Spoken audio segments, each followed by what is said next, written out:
Добрый вечер, уважаемые дамы и господа. Мы очень рады приветствовать вас на концерте Национального симфонического оркестра Республики Башкортостан, который посвящен творчеству великого финского композитора Яна Сибелиуса и великого французского композитора Клода Дебюсси, которых объединяет не только исторически одно время творческой деятельности, но также удивительная и глубокая красота их музыки. Обрамляет наш концерт первая и последняя седьмая симфония Сибелиуса, а его сердцем будет музыка Клода Дебюсси. Первое отделение целиком посвящено первой симфонии Сибелиуса, которую он написал в 33 года. Ян Сибелиус жил с 1865 по 1957 годы, и его творчество – это не только ярчайшая страница в истории финской музыки, но и достояние мировой культуры в целом. Сибелиус творил в разных жанрах, он автор большого количества музыки, но особенно выделяются 7 его симфоний, 12 симфонических поэм и концерт для скрипки с оркестром, одно из самых популярных сочинений в жанре концерта для скрипки с оркестром. Сибелиус рос в семье, где поощрялись занятия музыкой, и уже в 10 лет он написал свою первую пьесу. Однако в 20-летнем возрасте, несмотря на большие успехи в музыке, по настоянию родителей он должен был поступить в юридический университет, только параллельно занимаясь в музыкальном институте Хельсинки и мечтая в душе о карьере скрипача-виртуоза. Однако, несмотря на то, что юриспруденция отнимала очень много времени, Сибелиус уже создает свои первые композиторские опыты, в которых ясно прослеживается качество, которое Сибелиус пронесет на протяжении всей своей жизни. Удивительно глубокая связь с природой. По свидетельствам биографов, Сибелиус был исключительно трепетен к изменению состояний природы. Постоянно вслушивался в пение птиц, журчание ручьев, а также часами мог вглядываться в небо в ожидании пролета гусиных стай. Безусловно, все это можно услышать в его музыке, которая, кажется, напрямую вышла из лона природы.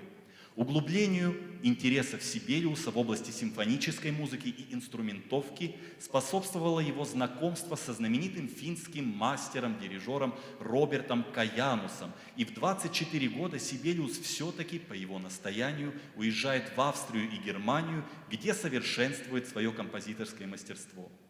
Особенно он увлекался музыкой Брамса, Чайковского, Вагнера и Антона Брукнера. Очень интересен тот факт, что, несмотря на то, что 7 симфоний Сибелиуса не имеют названий, они не программные, именно программную музыку Сибелиус считал самым высшим жанром. Он говорил, что только в связи с поэзией музыка может достучаться до человеческой души, до человеческого сердца, дойти максимально глубоко. И 1892 год, когда состоялась премьера первой симфонической поэмы Сибелиуса «Куллерво», этот день принято считать днем рождения финской профессиональной музыки. Кумиром Сибелиуса в области симфонической поэмы, безусловно, был Ференц Лист.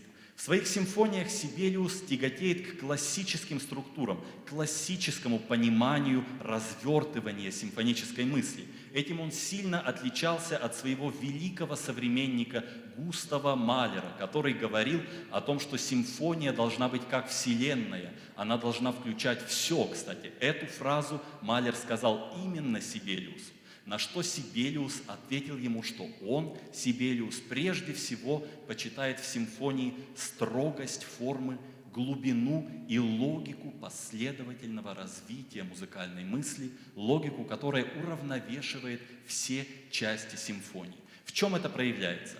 В классической четырехчастной первой симфонии, которая сейчас прозвучит, в самом начале мы слышим длинную мелодию кларнета. Именно эта мелодия является зерном, из которого вырастут все темы, то есть мелодии симфонии.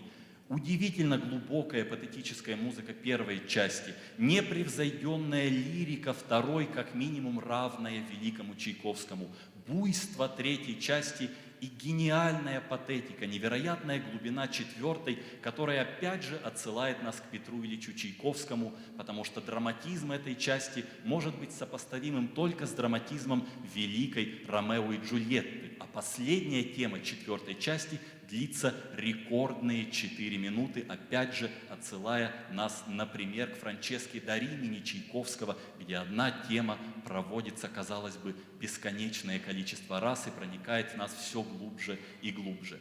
Интересен также выбор Сибелиуса, как завершать сочинение. Первую часть и четвертую часть, то есть всю симфонию, он заканчивает не громким звучанием оркестра, не патетическими аккордами фортиссимо, которые в принципе соответствовали бы музыке и могли бы сорвать мгновенную бурю аплодисментов. Но Сибелиус завершает сочинение тихими аккордами струнных инструментов, может быть, отсылая нас к тихому окончанию Шехерезады римского-корсакова, когда мы будто бы закрываем последнюю страницу сказки или северной саги в данном случае, и у нас есть время, чтобы обдумать пережитое. Ведь, безусловно, музыка Сибелиуса является чем-то гораздо большим, чем просто приятным времяпровождением и прослушиванием музыки. Она должна стать и призвана к тому, чтобы стать чем-то большим в самой нашей жизни. Итак, на сцене Национальный симфонический оркестр Республики Башкортостан Ян Сибелиус, симфония номер 1 в 4 частях. Убедительная просьба не аплодировать между частями произведения. Большое спасибо.